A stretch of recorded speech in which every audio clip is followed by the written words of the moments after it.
नमस्कार, बहुत बहुत स्वागत करते हैं न्यूज 21 में। आप सबका आपके साथ मैं हूं रुचिका पांडे और हमारी खास चर्चा में न्यूज 21 के सभी दर्शकों का बहुत बहुत स्वागत करेंगे। आप सभी का धन्यवाद। पहले तो बहुत प्रेम मिलता है, आपका बहुत सपोर्ट मिलता है और हम चाहेंगे इसी तरीके से सपोर्ट हमारे चैनल के साथ आप बनाए रखें। जी हाँ, आज हम बात करेंगे एक ऐसी खूबसूरत जगह की, जी हाँ, जहां कहते हैं कि पहाड़ सिर्फ जमीन नहीं है, ये दिल का सुकून होते हैं। थक जाए दुनिया चाहे जितनी, ये चुपके से गले लगा देते हैं। जी हाँ, एक बार फिर से नमस्कार, मैं हूं आपके साथ ऋतिका और आप देख रहे हैं हमारा खास चर्चा। जी हाँ, आज हमारी खास चर्चा जो है उसके बारे में हम कहेंगे देवभूमि @25। जी हाँ, @25, क्योंकि 25 साल पहले पहाड़ों की उम्मीदों ने एक नया राज्य, जी हाँ, वहां पे जन्मा था। हम बात कर रहे हैं उत्तराखंड की। जी हाँ, संघर्ष से जुनून और सृजन तक के इस सफर में क्या बदला है, क्या बाकी है और आगे क्या रास्ते हैं, क्या क्या है, आज आपको इस चर्चा में जानने को मिलेगा। इन सवालों की पड़ताल करेंगे आज के सर्वश्रेष्ठ चर्चा में। जी हाँ, हम स्वागत करेंगे आज हमारे साथ जो मेहमान जुड़ गए हैं और उनसे इस पूरे मामले में आज हम चर्चा जो है जारी रखेंगे। दिनेश चंद्रा जी हमारे साथ आज हैं, ब्यूरो चीफ न्यूज 21 उत्तराखंड के। तो हमें लगा कि आज दिनेश जी से बेहतर पहाड़ों के बारे में, खूबसूरत वादियों के बारे में कोई बता ही नहीं सकता, क्योंकि उत्तराखंड से हैं दिनेश जी। दिनेश चंद्रा जी, पहले तो आपको बहुत बहुत नमस्कार करना चाहेंगे। बहुत बहुत धन्यवाद दिनेश चंद्रा जी, मैं उत्तराखंड के सभी शहीदों को नमन करते हुए पूरे उत्तराखंड की जनता को 25 साल पूरे होने पे उत्तराखंड की स्थापना के बहुत बहुत बधाई देता हूँ और शुभकामनाएं देता हूँ। जी बहुत बहुत धन्यवाद देना चाहेंगे चंद्रा जी आपका। और बिल्कुल हम भी कहेंगे कि जय जवान जय किसान। और आज की चर्चा जो है उसको शुरू करना चाहूंगी मैं। उत्तराखंड की मैं बात करूंगी सीधा आपसे। 25 साल में सबसे बड़ा बदलाव कौन सा देखा है? कल 25 साल पूरे हो गए हैं उत्तराखंड की। अगर हम बात करें तो इसके बारे में आप क्या कहना चाहेंगे? विकास, पर्यटन, शिक्षा, स्वास्थ्य, आप किस सेक्टर को सबसे सफल मानते हैं? उत्तराखंड की मैं बात कर रही हूँ। देखिए, पिछले 25 साल में उत्तराखंड का विकास तो बहुत हुआ है, लेकिन अगर हम देखें तो सरकार कोई भी आई, उत्तराखंड के पहाड़ खाली होने से और जो घोष विलेज वहां बन रहे हैं उनको बनने से रोकने में अभी तक असमर्थ ही रही है। जबकि हम विकास की बात करें तो पर्यटन में उत्तराखंड बहुत आगे बढ़ चुका है। सड़क, सुरंग और रेल परियोजनाओं के माध्यम से जो है विकास ऊपर पहाड़ तक जा रहा है और पब्लिक भी बाहरी राज्यों से आ रहे हैं पर्यटन के लिए। और सरकार ने बहुत सारी योजना बनाई है ऊपर रोजगार देने की, लेकिन अभी तक जितना लंबा संघर्ष उत्तराखंड के लोगों ने करा और उत्तराखंड जितनी मेहनत के साथ, जितनी मुश्किलों के साथ, जितनी शहादत देने के बाद उत्तराखंड बना, उस हिसाब से अगर देखें तो ऊपर पहाड़ के लोगों को शायद अब भी हताशा ही नजर आ रही है। इसी बात से मैं जानना चाह रही थी। जैसे हम बात करें पहाड़ों की, तो पहाड़ों से पलायन आज भी बड़ी चुनौती है। कई जगह हमें चंद्रा जी देखने को मिलता है। आपसे जानना चाहूंगी 25 साल में इसे रोकने के लिए क्या किया गया है और आगे की रणनीति क्या होनी चाहिए आपके हिसाब से? देखिए, उत्तराखंड में अगर जो मेन व्यवसाय है तो पर्यटन है और पर्यटन को बढ़ावा देने के लिए सरकार ने बहुत सारी योजना बनाई है। तो होम स्टे योजना बनाई है कि ताकि गांव-गांव में पर्यटक आए और लोगों के घरों में रुके और वहां जो स्थानीय निवासी है उनको कुछ उसका लाभ मिले।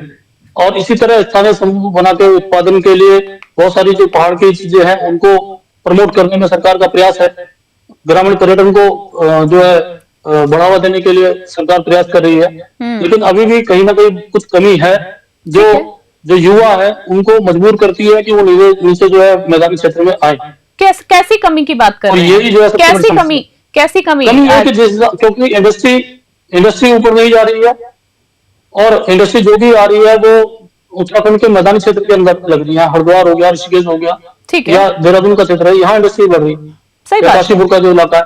बाकी ऊपर पहाड़ में इंडस्ट्री जा रही है, उसकी वजह से रोजगार की कमी जो है युवाओं को नीचे आने के लिए मजबूर करती है। बिल्कुल बिल्कुल दिनेश जी, आज हमारे दर्शकों को बताने चाहेंगे कि अगर हम एक चीज देखेंगे तो कनेक्टिविटी बढ़ी है।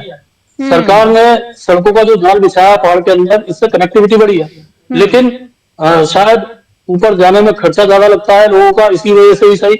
लेकिन इंडस्ट्री को जिस हिसाब से ऊपर जाना चाहिए था वो इंडस्ट्री ऊपर नहीं जा पाई पहाड़ में, और उसकी वजह से जो है जो युवा है उनको नीचे पलायन करना पड़ा। सही बात है, बिल्कुल बिल्कुल।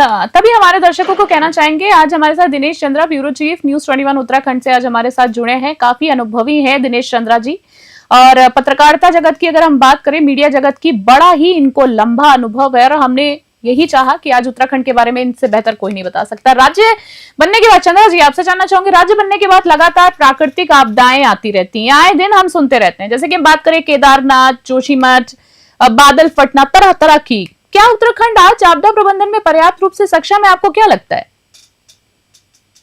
जी देखिए, जो भी दुर्घटनाएं घटती हैं उनको तो कोई नहीं रोक सकता। बिल्कुल। और जो सरकार की सफलता इसी बात पे होती है कि दुर्घटना को घटने के बाद सरकार ने किस तरह का काम वहां किया है, किस तरह की जो सुविधाएं लोगों को दी है। तो मैं बताना चाहूंगा कि इस वक्त उत्तराखंड के अंदर SDRF और NDRF बहुत अच्छी तरह से काम कर रहे हैं। बहुत सारे उपकरण उन्होंने खरीदे हैं, उनकी क्षमता बढ़ी है। ठीक है।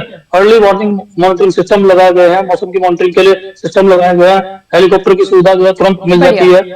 तो और इसके साथ साथ सरकार का जो आपदा प्रबंधन है वो वैज्ञानिकों के साथ निरंतर संपर्क में रहता है, ताकि कोई भी ऐसी दुर्घटना हो तो उसकी जल्द से जल्द सूचना सरकार तक पहुंचे और सरकार उस पर त्वरित कार्रवाई करने का प्रयास करती है। बिल्कुल। अब जैसे हम बात करें, एक बहुत बड़ा मुद्दा, एक बात है कि रोजगार बहुत बड़ी चीज है सबके लिए। रोजगार और उद्योग के मोर्चे पर उत्तराखंड की स्थिति 25 साल बाद कैसी है? आप बड़े करीब से जानते हैं उत्तराखंड को चंद्रा जी, तो आपसे जानना चाहूंगी, क्या युवाओं की उम्मीदों पर राज्य खरा उतर रहा है? अभी की मैं बात कर रही हूँ, 25 साल पहले से और अभी तक की बात। जी, सरकार जो है मैदानों में अगर आप देखें तो सिडकुल योजना है और फार्मा फूड इंडस्ट्री को रोजगार दिया है, लेकिन पहाड़ों में जो अवसर इसके बहुत सीमित है। ठीक है। और पहाड़ में अगर हम देखें तो पर्यटन और होम स्टे को ही जो आगे बढ़ावा दिया जाता है, क्योंकि IT सेक्टर में भी सरकार काफी काम कर रही है, लेकिन ये सारा चीज जो है ये निचले स्तर पे है। सरकार को जो है स्टार्टअप ऊपर लगाने पड़ेंगे और माइक्रो इंडस्ट्रीज जो है ऊपर पहाड़ को केंद्रित करके, पहाड़ को ध्यान में रखे ऐसी इंडस्ट्री लगानी पड़ेंगी, तभी जो है युवाओं पे सरकार की पकड़ बन पाएगी और युवा को पहाड़ में रोकने में सरकार कामयाब हो पाएगी। अन्यथा जो है जैसे पहाड़ खाली होते जा रहे हैं तो ये स्थिति बनी रहेगी। बिल्कुल, क्योंकि ये बहुत बड़ी चुनौती है युवाओं को ऊपर पहाड़ में रोजगार देना। बिल्कुल बिल्कुल, बहुत सही बात कही आपने। चंद्रा जी, आखिरी 2 सवालों में फिलहाल आज की चर्चा में आपसे जानना चाहूंगी कि अब मैं बात आपसे करना चाहूंगी कि सरकार से क्या अपेक्षा रखते हैं आप मीडिया जगत से हैं, पर एक सबसे पहले कहते हैं ना, हम एक आम नागरिक हैं, हमारे अपने अधिकार हैं और सरकार का कर्तव्य है। आप सरकार से क्या अपेक्षाएं रखते हैं? आम नागरिक होने के नाते फिलहाल बात कर रही हूँ कि क्या कुछ बेहतरी के लिए करना चाहिए? देखिए, सबसे पहली बात तो मैं आपको बता दूं कि उत्तराखंड राज्य बहुत मेहनत मुशक्कत के बाद, बहुत लंबी लड़ाई लड़ने के बाद, 10 साल की लड़ाई लड़ने के बाद उत्तराखंड राज्य बना। लोगों ने गोलियां खाई, गालियां खाई, जेलों में गए, आंदोलन करे, तब ये राज्य बना। और इतना बड़ा आंदोलन करने का उद्देश्य यही था कि कल को सरकार हमारे हाथ में होगी तो हमारे बच्चे वो यही अपने स्थायी तौर पर अपना काम कर सकेंगे।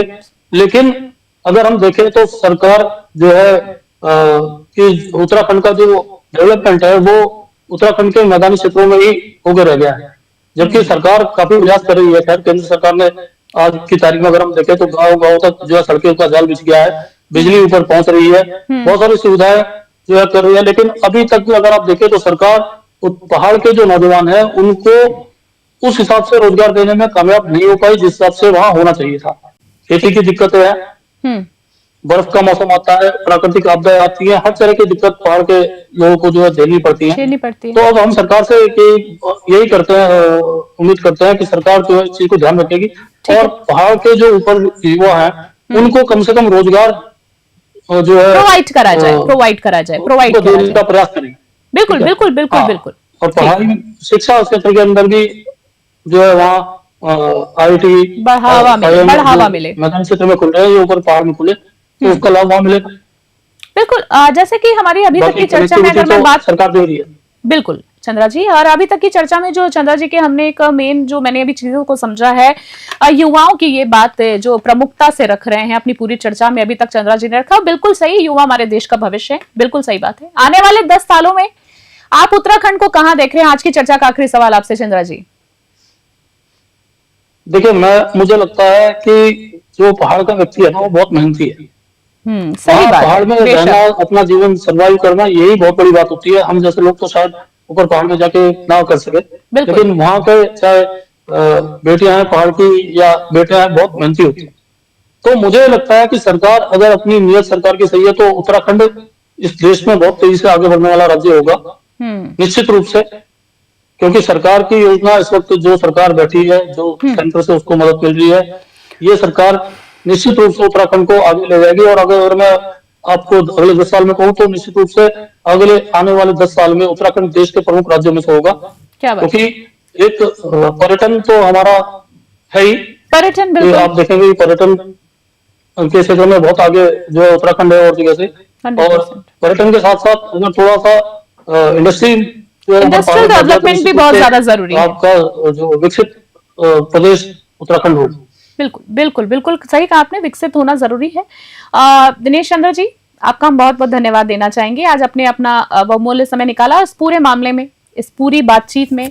आज का जो हमारा चर्चा का विषय था उत्तराखंड के बारे में हमने बात की। हमारे दर्शकों को बताना चाहेंगे 25 साल पूरे हो चुके हैं और इनसे बेहतर कोई नहीं जवाब दे सकता। चंद्र जी का बहुत बहुत धन्यवाद देना चाहेंगे हम इस पूरी चर्चा पे जुड़ने के लिए। फिर चंद्र जी से हम जरूर जुड़ेंगे। जी हाँ, उत्तराखंड की अगर हम बात करें तो 25 साल एक उम्मीदों से भरी कहानी जो आज भी लिखी जा रही है। जी हाँ, जैसे चंद्र जी ने विस्तार से बताया उत्तराखंड के बारे में, संघर्ष जारी है लेकिन संभावनाएं भी कह सकते हैं असीम है। फिलहाल इस खास कार्यक्रम में अभी के लिए इतना ही। मैं हूं आपके साथ रितिका पांडे और देश और दुनिया की तमाम बड़ी अपडेट्स के लिए देखते रहें न्यूज चैनल और हमारा सब्सक्राइब चैनल। फिलहाल के लिए जय हिंद, जय भारत।